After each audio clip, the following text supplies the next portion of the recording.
नमस्कार दोस्तों, जिसने फिल्मी पर्दे पर कई बार सीता का रोल निभाया था, इनका नाम था अनीता गुहा, जिन्हें लोग देवी मानकर पूजते थे और घर पर हमेशा ही लोगों का जमावड़ा रहता था। पर अनीता का स्टारडम ही मुश्किलें खड़ी करने लगा और आखिरी दिन अकेलेपन में रहे।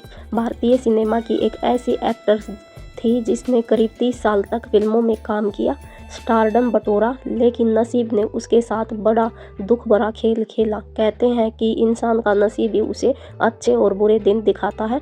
एक्ट्रेस नीता गुहा के साथ भी यही हुआ। जिस एक्ट्रेस ने सीता मैया और जय संतोषी माँ बनकर लोगों का दिल जीता था, जिस एक्ट्रेस को देवी मानकर लोग पूजते थे, उसी एक्ट्रेस को निजी जिंदगी में बहुत दुख उठाने पड़े थे। आखिरी दिनों में तो अनीता गुहा एकदम अकेली रह गई थी। साल 2007 में उनका कार्डियक अरेस्ट से निधन हो गया था। 17 जून 1939 में जन्मी अनीता गुहा ने 50 के दशक में फिल्मों में कदम रखे थे। 60 के दशक तक उन्होंने फिल्मी दुनिया के साथ लोगों के दिलों पर भी राज किया। लोग आज भी उन्हें जय संतोषी माँ के लिए याद करते हैं। इस फिल्म को देखने के बाद लोगों के मन में अनीता गुहा माँ संतोषी के रूप में बस गई थी। उनकी इस फिल्म को देखने के लिए देश के कोने कोने से लोग बुग्गी और बैलगाड़ियों में भरकर पहुंचे थे। सिनेमाघरों में घुसने से पहले लोग चप्पलें उतार देते थे और हाथ जोड़कर खड़े हो जाते थे। अनीता गुहा के घर पर भी फैंस का जमावड़ा रहता था, लेकिन संतोषी माँ बनने से पहले अनीता गुहा ने फिल्मी पर्दे पर कई बार सीता मैया का भी किरदार निभाया था। अनीता गुहा संपूर्ण रामायण, शंकर, सीता, अनुसुईया, श्री राम, भरत मिलाप और तुलसी विवाह जैसी फिल्मों में माँ सीता के रोल में दिखी। इन फिल्मों में अनीता गुहा को सीता के रोल में देख लोग उन्हें असली सीता समझते थे और वो लोगों के लिए सचमुच की देवी बन चुकी थी। अपने 30 साल के कैरियर में अनीता गुहा ने करीब 40 पौराणिक फिल्मों में काम किया। इन फिल्मों का सिलसिला 1975 तक चला। आज भी जब फिल्मी या टीवी पर्दे पर सीता बनी हीरोइनों की बात होती है तो दोस्तों सबसे पहले अनीता गुहा और दीपिका चिखलिया ही उस छवि में फिट बैठ जाती हैं।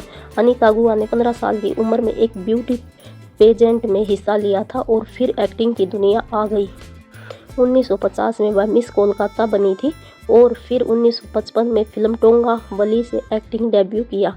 इसके बाद अनीता गुहा ने एक के बाद एक कई हिट फिल्में दी, जिनमें देख कबीरा रोया और शारदा और गूंज उठी शहनाई जैसी फिल्में शामिल हैं। साल 1957 में अनीता गुहा ने पहली पौराणिक फिल्म की, जिसका नाम पवन पुत्र हनुमान था। इसमें वह सीता के रोल में नजर आई। इसके बाद से अनीता गुहा को पौराणिक फिल्मों में ही मिलना शुरू हो गई। संपूर्ण रामायण में भी उन्होंने सीता का रोल प्ले किया, लेकिन जय संतोषी माँ ने उन्हें ऐसी शोहरत दी जिसकी कभी कल्पना भी नहीं की। वैसा स्टारडम उन्हें अपने 30 साल लंबे कैरियर में भी नहीं मिला। उनकी इस फिल्म ने तब शोले तक को टक्कर दी थी। पौराणिक फिल्मों और किरदारों से अनीता गुहा ने बेहिसाब लोकप्रियता हासिल कर ली थी, लेकिन उन्हें इस किरदारों से चिढ़ होने लगी थी। बताया जाता है कि कोई भी निर्माता या निर्देशक उन्हें कोई अन्य रोल नहीं देना चाहता था, वह उन्हें देवी का रोल ही देता था। ऐसे में फिर संतोषी माँ के बाद अनीता गुहा ने इस तरह के किरदारों से तौबा कर ली, लेकिन कोई और किरदार या अलग तरह की फिल्में नहीं मिली।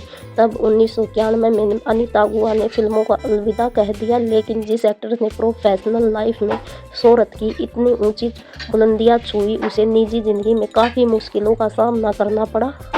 अनीता गुहा ने एक्टर मनिक दत्त से शादी की थी। उनकी अपनी कोई संतान नहीं थी तो एक बेटी को गोद लिया था, लेकिन बाद में उनके पति की मौत हो गई और एक्ट्रेस अकेली रह गई। हालांकि इस अकेलेपन में माला सिन्हा और स्मृति विश्वास समेत बड़ी बहन की बेटी सहारा बनी। फिर 20 जून 2007 में उनका कार्डियक अरेस्ट से निधन हो गया।